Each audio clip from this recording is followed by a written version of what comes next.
Assalamualaikum warahmatullahi wabarakatuh.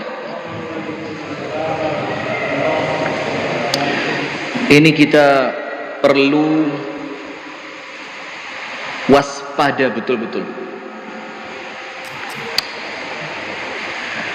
Banyak tempat-tempat yang sebelumnya tidak pernah disentuh bencana, akhir-akhir ini tempat-tempat itu penuh dengan kejadian bencana. Tadi sore jam 4, antum tahu Mergan, Malang? Mergan itu enggak, sepanjang hidup banjir itu enggak pernah. Tadi sore banjirnya parah banget.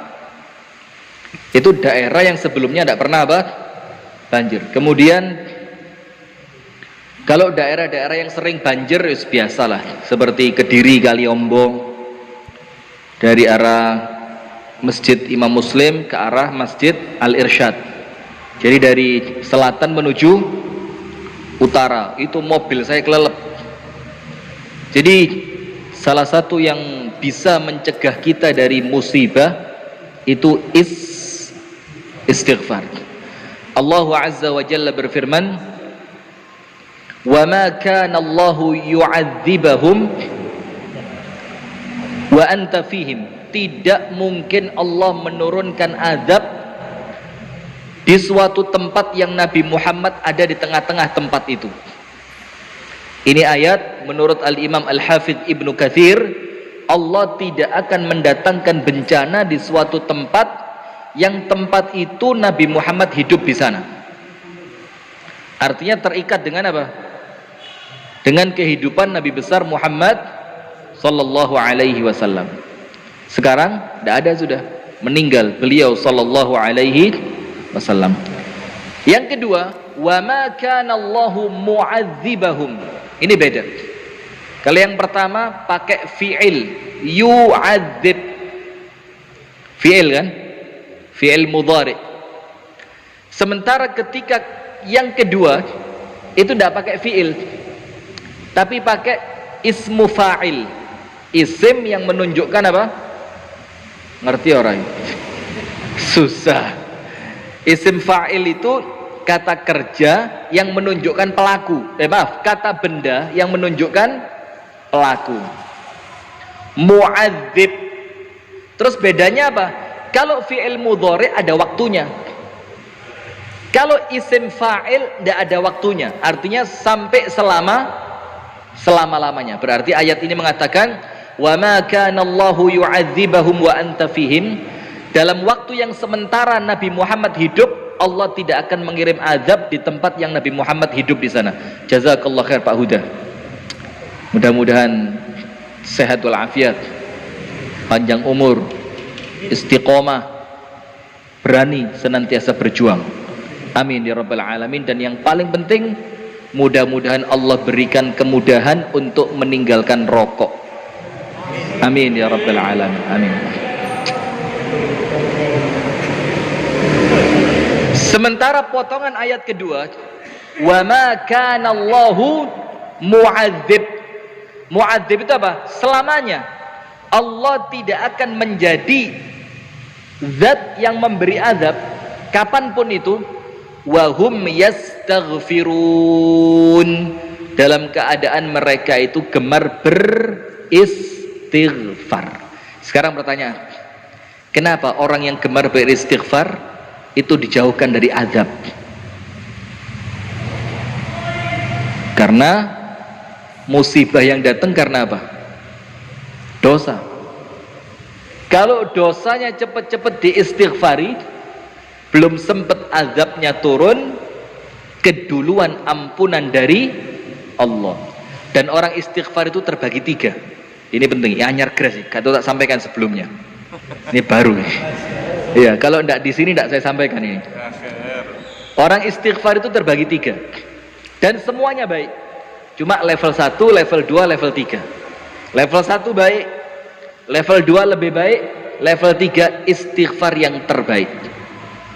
Nomor 1 apa? Al-istighfar minadz-dzamb minadz dzambi, istighfar dari dosa. Jadi setiap berdosa langsung istighfar, diampuni sama Allah. Baik enggak ini? Baik. Nomor 2 lebih baik. Apa itu? Al-istighfar minat taqsir fil ibadah. Istighfar bukan karena dosa, tapi karena dia merasa ibadah saya kurang sempurna. Ini lebih baik dari yang pertama. Wes kudu karena dosa lagi, tapi karena apa? Pengabdian saya kepada Allah terasa kurang. Itulah kenapa setiap selesai sholat, zikir pertamanya apa? Istighfar. Yang ketiga, yang paling baik, ini model-model istighfarnya para nabi, para rasul. Apa itu? Istighfar bukan karena dosa, karena para nabi, para rasul maksum. Istighfar bukan kurang dalam ibadah, karena tidak ada orang yang bisa mengalahkan ibadahnya Nabi Muhammad. Sampai antum tahu, sholat tahajud hanya untuk bersyukur saja, itu sampai sikile abu. Itu tahajudnya hanya untuk syukur toh, bukan untuk menghapuskan dosa, bukan untuk kepingin dapat surga firdaus, bukan kepingin dijauhkan dari musuh. Dah. Ini hanya satu bentuk syukur. Maka dibilang sama para ulama, qiyamu syakir. Ini berdirinya orang bersyukur. Kalau kita Nabi Muhammad yang sholat tahajudnya hanya untuk bersyukur saja sampai sikile abu, lah apalagi kita ya bersyukur iya, minta ampunan iya, njaluk surga iya, minta dijauhkan dari musibah iya, njaluk rezeki iya. Sakjane lek Kanjeng Nabi sampai bengkak, kita sampai apa? Sudah. Maka ini istighfar yang ketiga, istighfarnya para nabi dan rasul. Dosa ndak mungkin, ibadai kurang nggak mungkin. Terus istighfarnya untuk apa? Kalau yang pertama istighfar untuk mengampunkan dosa. Yang kedua istighfar karena kurangnya kesempurnaan dalam ibadah. Nabi dan rasul istighfarnya yang ketiga. Istighfar apa? Syukur. Apa? Lah, istighfarnya itu untuk apa? Kalau yang pertama kan untuk pengampunan dosa, yang kedua untuk menutupi ibadah yang kurang, yang ketiga syukur. Tidak ada istighfar untuk syukur. Yang ketiga istighfar ibadah, karena istighfar itu untuk mereka adalah bentuk ibadah kepada Allah. Nah itulah kenapa para nabi dan rasul itu kan sudah tidak ada dosanya, tapi rasul mengatakan aku beristighfar dan bertobat kepada Allah dalam satu hari. Dalam satu riwayat lebih 70, dalam riwayat yang lain lebih dari 100. Mau ngapain? Dosa gak duwe, ibadah sempurna. Itu untuk menunjukkan apa? Penghambaan diri kepada Allah Subhanahu wa ta'ala. Maka kita salah satu di antara tiga iki wis sing akeh istighfar. Kalau memang masih banyak dosa, rasakan istighfarnya untuk ampunan dosa supaya dosa kita tidak mengundang azab. Kalau kita merasa berdosa ndaklah, maksiat gak tahu, dosa besar tidak pernah, lisan juga senantiasa dijaga, maka minimal Anda istighfar untuk apa? Karena kurang sempurnanya ibadah. Kalau itu lewat juga tidak apa-apa, berarti Anda sekelas makomnya itu makom nabi dan rasul, tapi tetap kok istighfar. Kenapa? Dengan itu minimal kalaupun musibahnya datang di waktu yang pas Anda sudah selamat. Itu hati-hati. Anda buka surat Ar-Ra'du ayat 41.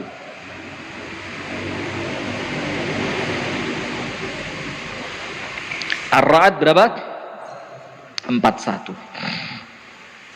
Surat Ar-Ra'du ayat yang ke-41. Saya bacakan lengkap supaya kita hati-hati. Ini belum pembukaan loh ya. Ini pra pembukaan.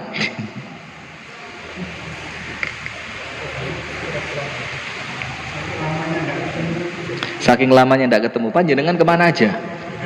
Emang saya sampai kangen sama ini. Ar-Ra'd 41. Anda lihat, saya kasih tafsir Ibnu Katsir surah Ar-Ra'd ayat 41. Allah Subhanahu wa taala berfirman, "Awalam yarau anna na'til arda nanqusuha min atrafiha." Artinya begini. Dan apakah mereka tidak melihat, kata Allah, bahwa kami mendatangi daerah-daerahnya orang yang ingkar kepada kami. Artinya Allah mendatangi itu, keputusan Allah datang ke sana, azabnya Allah masuk ke sana. Karena konteks ayat ini berbicara tentang Allah mengirimkan apa? Azab. Maka Allah bilang, awalam yarau, tidakkah mereka melihat, memperhatikan, mereka mengambil pelajaran, anna, sesungguhnya kami, kata Allah, keputusan kami, na'til ardo, datang kepada suatu negeri, nanqusuha, kemudian kami kurangi negeri itu, min atrafiha, dari pinggirannya. Apa arti kami kurangi negeri dari pinggirannya, apa? Nah, itu pentingnya tafsir ya. Karena kalau membaca terjemah tok, kami kurangi negeri dari pinggirannya, itu apa? Kami kurangi apa nih dikurangi? Al-Imam Al-Hafidh Ibnu Katsir menjelaskan, nanqusuha min atrafiha, kami kurangi negeri itu dari pinggirannya, itu disebutkan dari Mujahid, dari gurunya yaitu Abdullah ibnu Abbas radhiyallahu taala anhu mengatakan, annallaha, sesungguhnya Allah, ya'khudh bil ulama'i wal fuqaha'i wal akhyar hatta lam yabqa minhum wahidan arsala ilaihimul masaib. Artinya Allah kurangi negeri dari pinggirannya, itu kata Abdullah bin Abbas apa? Allah mengambil orang-orang alim di negeri itu, mengambil dari negeri itu ahli fikih, mengambil dari negeri itu orang-orang baik, sampai kalau orang alimnya habis, ahli fikihnya habis, orang baiknya habis, Allah masuk ke negeri itu dengan azabnya. Nah ini saiki, Anda tahu berapa ulama kiai yang sudah meninggal dunia, habaib, berapa? Per hari Kamis kemarin, sekarang kan Senin, kami dapat datanya Kamis yang lalu, ini hanya kiai yang punya pondok, kiai yang punya pondok saja itu mendekati angka 300, belum habaibnya, belum ulamanya. Dan tiap hari berita-berita itu datang. Ini seakan-akan kalau kita masukkan ke surat Ar-Ra'd ayat 41 ini, maka Allah sedang bersih-bersih. Antum tahu enggak, orang kalau mau bongkar rumah, sebelum rumahnya dibongkar diapain dulu? Perkakasnya diapain? Dikeluarin kan? Mebel yang bagus dikeluarin, sofa yang bagus dikeluarin, kitchen setnya dikeluarin, kemudian spring bed beli di Pak Juli dikeluarin juga ya Pak Juli, ditokno kabeh, sehingga ketika rumahnya hancur gak kerasa gelo. Nah kira-kira seperti itu kita sekarang ini. Tadi ditinggal kalian Gusti Allah itu sing remek-remek. Nah kita ini tergantung ketoke nglumpuk mbek sing remek kita ini. Kelihatannya, khawatirnya. Maka untuk mencegah itu bagaimana? Memperbanyak beristighfar. Wa ma kana Allahu yu'adzibahum wa anta fihim wa ma kana Allahu mu'adzibahum wa hum yastaghfirun. Allah tidak akan mengirimkan azab, Allah tidak akan mengirimkan bencana musibah yang mematikan selama Nabi Muhammad masih hidup. Dan kalau Nabi Muhammad sudah meninggal dunia sallallahu alaihi wasallam, maka satu tameng kita dari musibah yaitu istighfar. Nah itu, hati-hati. Sampai Pare pun saya dari sore lewat, keluarnya di SD Al-Fat, jadi lewat dalam sana lurus masuk. Ih subhanallah, dalane gronjol kabeh, banjir kabeh. Padahal kanan kirinya sawah. Kok air ndak mau masuk ke sawah? Kenapa? Kok banyune itu ngambang dek aspal? Ini perlu kita pikir. Di daerah-daerah yang tidak pernah terjadi bencana, sekarang semuanya kena bencana. Kalimantan Selatan itu, keluarga kami itu mayoritas di Kalimantan Selatan, belum ada ceritanya banjir. Paling sedikit rob, bukan banjir, rob, ngerti rob? Iya, laut yang naik dikit kan, itu pun tidak sampai setengah hari masuk lagi. Kalau surut masuk lagi dia. Ini banjir. Dan roto.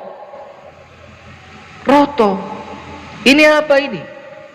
Kalau kita tidak segera sadar, wah itu kebangetan, keterlaluan kita. Kenapa?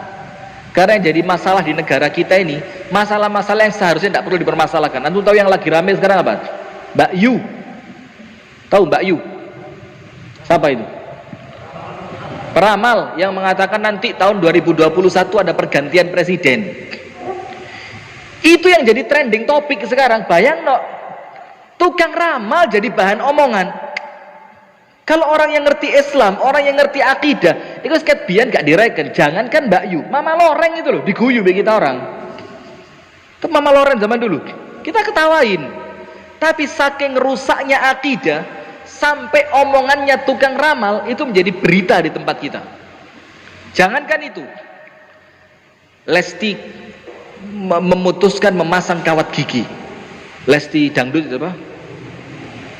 Apa? KDI itu apa itu? Dangdut Indosiar itu. Lesti apa Bu? Lesti apa Bu? Nah situlah memutuskan memasang kawat gigi. Lu apa? Kita dihadapkan ulama kita dibunuh, ulama kita dizalimi. Kawat gigi diurus. La haula wala quwata. Nah itu kenapa begitu? Karena kita tidak tahu mana yang penting, mana yang tidak penting. Nah, hadirin sekalian, puji dan syukur alhamdulillah kita haturkan kepada Allah atas limpahan nikmat karunia Allah kepada kita.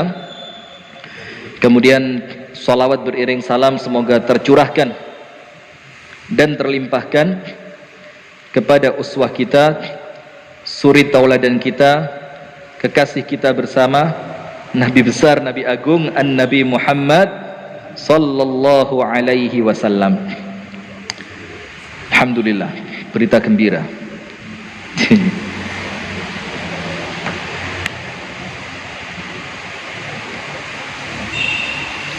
Kita lanjutkan surah Al-Kahfi.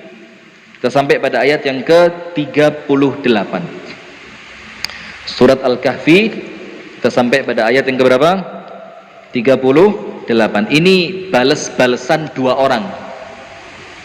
Orang yang pertama yang punya kebun luas, kebunnya subur, kemudian hasil kebunnya melimpah, dibilang apa? Ana aktsaru minka malan wa walada. Aku iki luwih sugih, luwih mulya timbangane awakmu. Jadi hitungannya itu bukan lagi iman dan takwa, bukan lagi inna akramakum indallahi atqakum, tapi harta.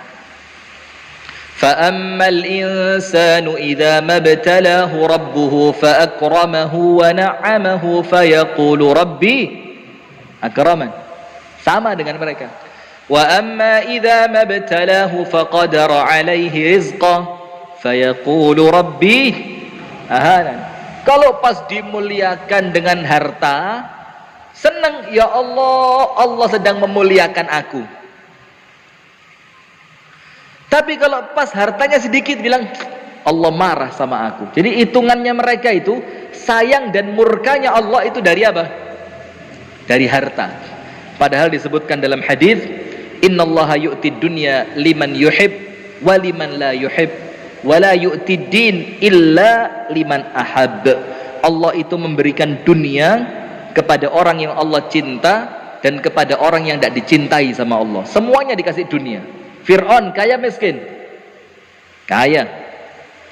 Allah cinta apa enggak sama Fir'aun? Musuh sama Fir'aun, tapi kaya. Nabi Sulaiman kaya enggak? Kaya. Allah cinta sama Nabi Sulaiman? Cinta. Artinya orang yang dicintai dikasih, orang yang dibenci juga dikasih. Itu dunia. Enggak bisa jadi ukuran baik atau buruk. Tapi kemudian wala yu'tid din, Dalam riwayat yang lain dikatakan wala yu'til iman. Sementara Allah tidak akan memberikan agama, tidak akan memberikan iman illa liman ahab, kecuali kepada orang-orang yang dicintai oleh Allah.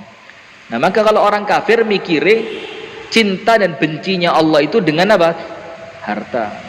Kita tidak boleh begitu. Nah, itu yang pertama. Bahkan saking sombongi orang itu mengatakan apa? Wa ma adunnu sa'ata qa'imah. Dan saya tidak yakin kalau kiamat itu ada.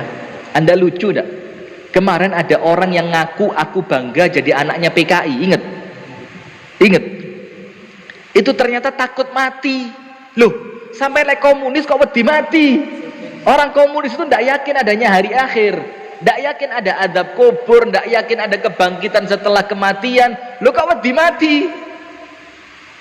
Jadi komunisnya itu tidak kafah gitu loh. Iya, ini komunis elok-elok ya begini. Sampai seperti itu. Nah, ini orang kafah ini dibilang apa? Wa ma adunnu sa'ata qa'imah. Saya tidak yakin kalau kiamat itu ada. Lebih sombong lagi. Dibilang apa? Wala in ruji'tu ila rabbi inna li 'indahu la husna. Wala in ruditu ila rabbi la ajidanna khairan minha munqalaba. Kalaupun kiamat itu ada, ini orang bilang yang soge, tanahnya luas, buah-buahannya subur, tanamannya meus, dibilang saya tidak yakin kiamat ada. Tapi kalaupun kiamat itu ada, saya yakin apa yang saya dapat di akhirat lebih banyak dibanding yang di dunia. Kenapa? Karena di dunia Allah cinta sama saya, dikei wake, mau solek mati gak dikei, yo jelasin luwe akeh. Sombong betul ini orang. Ini kalau katanya mandra, sombong amat gitu. Ini keterlaluan ini orang. Dibalas sekarang sama orang yang beriman. Orang yang beriman ngomong gini.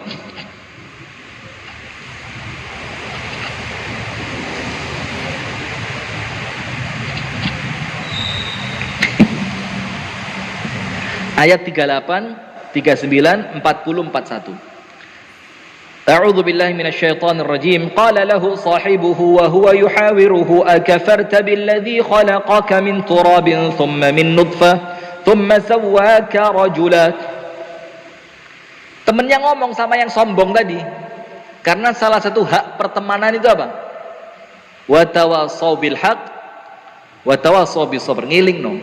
Maka itulah kenapa teman yang betul itu bukan teman yang senantiasa mengiyakan apa yang antum lakukan, tapi dia mengiyakan apa yang lurus dan dia meluruskan apa yang salah. Itu teman. Makanya dadi wong iku aja tersinggungan. Ndak enak. Dielingno, sampean gak cocok tapi aku. Sampean boloku bolo niko. Nah, ini ndak fair. Yang pas salah ngaku salah, ndak apa-apa. Wong toh itu suatu sifat normalnya manusia. Dikatakan di sini, qala lahu sahibuhu, kemudian temannya ngomong sama dia, wa huwa yuhawiruhu, dalam keadaan dia mendebatnya. Tapi debat di sini ingat, bukan perdebatan seperti Indonesia Lawyers Club, enggak. Tapi debat li izharil haq, untuk menampakkan apa? Al-haq. Maka itulah Imam Syafi'i luar biasa. Tidak bisa. Orang sekarang itu mau ngeritik Imam Syafi'i itu sini-sini, nguyai apa? Nguyai segoro. Imam Syafi'i itu ini bukan kata-kata kosong, ini betul-betul disampaikan oleh muridnya Al-Imam Al-Muzani. Al-Imam Al-Muzani ini yang menyaksikan Imam Syafi'i meninggal dunia. Jadi yang kemudian Imam Syafi'i baca syair itu kan, dibilang walamma qasa qalbi wa dhaqa madhahibi ja'altu minka bi'afwika sullama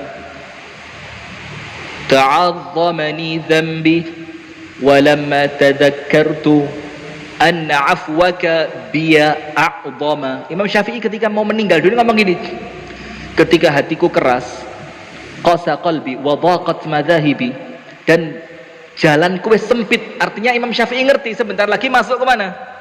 Kuburan. Dalam keadaan aku tahu dosaku besar, maka yang aku gunakan untuk tangga menuju kepadamu ya Allah, luasnya ampunanmu. Nah, ini Imam Muzani yang ngomong. Nah, termasuk Imam Muzani mengatakan, guruku Imam Syafi'i itu mengatakan, tidak pernah aku mendebat seorang pun kecuali aku berharap kebenaran itu ada padanya. Lihat ini, bukan untuk memaksakan kehendak kita, bukan untuk membuat orang lain ngaku bahwa dia salah kita benar, enggak. Tapi apa? Tidak pernah sekalipun aku debat sama orang kecuali aku berharap kebenaran itu ada pada dia. Supaya apa? Aku bisa kembali pada kebenaran. Kita ndak ngono gurui Imam Syafi'i. Antum ikut Syafi'i apa ikut Nabi Muhammad? La haula wala quwata illa billah. Seakan-akan Imam Syafi'i tidak ikut Nabi Muhammad. Jadi kalau ikut Imam Syafi'i itu seakan-akan kita ikut orang lain gitu loh. Jadi dibikin dua pilihan, ikut Syafi'i apa Muhammad. Loh anak ikut Nabi Muhammad lewat Imam Syafi'i. Dan antum pernah dengar gak cerita Imam Malik?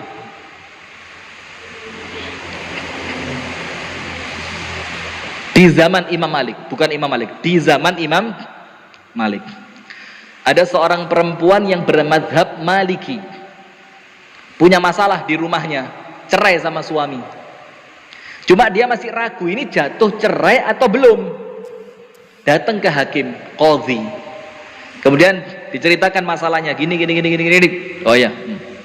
Terus hakimnya bilang begini, turidina qaula Malik am qaula Allah wa rasulih. Kamu kepingin saya jawab pakai ucapannya Imam Malik atau pakai Quran dan Sunnah?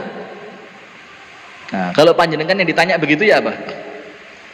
Kamu mau jawaban sesuai omongannya Malik atau omongannya Allah dan Rasulnya? Kalau panjenengan jawab apa mana? Satu atau dua?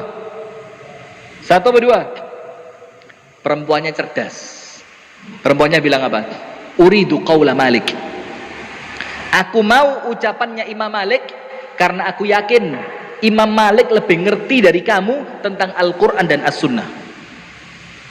Artinya kalau orang mengatakan Al-Quran dan As-Sunnah itu sesuai pemahamannya dia, maka perempuan ini bilang, ya mendingan ucapannya Malik karena aku yakin Imam Malik lebih ngerti Quran Sunnah dibanding. Cerdas ini. Tidak seperti sekarang bermadhab diilokno, inti fanatik madhab inti. Bukan fanatik madhab, kita berislam, kita mengikuti sunnah Nabi melewati jalurnya ulama madhab. Tidak ikut, ya tidak apa-apa, tidak ada masalah. Sebagaimana ketika antum bermadhab pun juga tidak jadi masalah. Nah, temannya ngomong, qala lahu sahibuhu wa huwa yuhawiruhu. Temannya ngomong dalam keadaan dia mendebat temannya tadi, akafarta billadzi khalaqaka min turab. Apakah kamu ingkar, kafir kepada zat yang menciptakan kamu dari tanah? Siapa maksudnya? Allah. Thumma min nutfah. Kemudian dari nutfah. Nutfah itu air mani. Thumma sawwaka rajulan. Kemudian bikin kamu itu sesosok laki-laki. Jadi artinya temennya ini ngomong, kamu kok sombong mbek ladangmu, kamu kok sombong dengan kekayaanmu, bukankah kamu itu ingat kamu diciptakan Allah dari tanah? Itulah kenapa sunnah sepisan-sepisan itu nyeker. Serius sunnah itu sesekali nyeker. Kemudian para ulama menjelaskan apa hikmahnya, supaya kulit kita ini kenal dari mana dia datang dan kemana dia mau pulang. Cek kenal, kita ndak sepatu gilap, numpak mobil, modun mobil karpet. Kapan kena lemah sepisan pencitraan? La haula wala quwata illa. Susah sudah ya. Nah maka dikatakan, loh kenapa kamu sombong? Bukankah kamu itu diciptakan